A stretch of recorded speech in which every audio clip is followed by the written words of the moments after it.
Perkenalkan, nama saya Ahmad Yani dari kelas 7 UTM dengan NIM 0619 4034 2309. Di sini saya akan menjelaskan PT atau CV. PT atau perseroan terbatas merupakan untuk perusahaan berbadan hukum dan pendirinya diatur secara tertulis dalam Undang-Undang Nomor 40 Tahun 2007 tentang perseroan terbatas.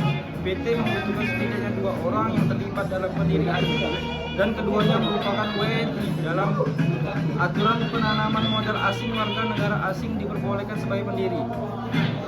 CV atau Kommanditir Vestkop merupakan bentuk usaha yang bukan berbadan hukum karena tidak ada peraturan tertentu yang mengaturnya. CV tidak memperbolehkan WNA sebagai pendirinya dan mengharuskan setidaknya WNI sebagai pendirinya.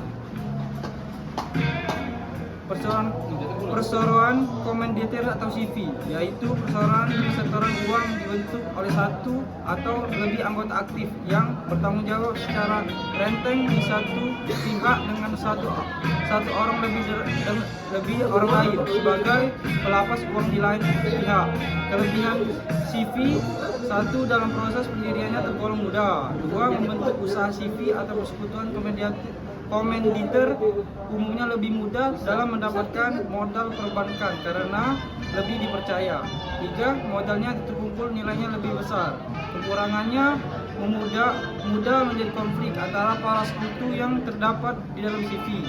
Kedua, sebagai sekutu yaitu sekutu aktif, sekutu komplementer memiliki tanggung jawab yang lebih besar dibanding sekutu lainnya, yaitu sekutu pasif atau sekutu komanditer. 3.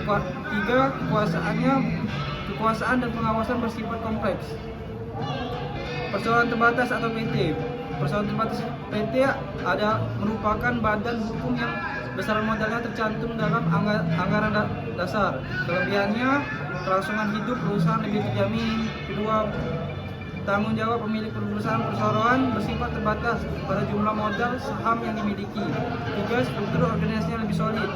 4. Adanya pembagian keuntungan berupa dividen bagi para pemegang saham. 5. Lebih mudah dalam mendapatkan modal usaha. Kekurangan PT tidak terjamin kerahasiaan perusahaan. Kedua, jumlah pajak yang dibayar cukup besar. 3. Modal perusahaan seperti biaya pendirian dan biaya organisasi lebih besar dari para persekutuan. 4. Kelangsungan hidup perusahaan tergantung pada pemilik saham dan pengurus perusahaan. Sekian, terima kasih. Wassalamualaikum warahmatullahi wabarakatuh.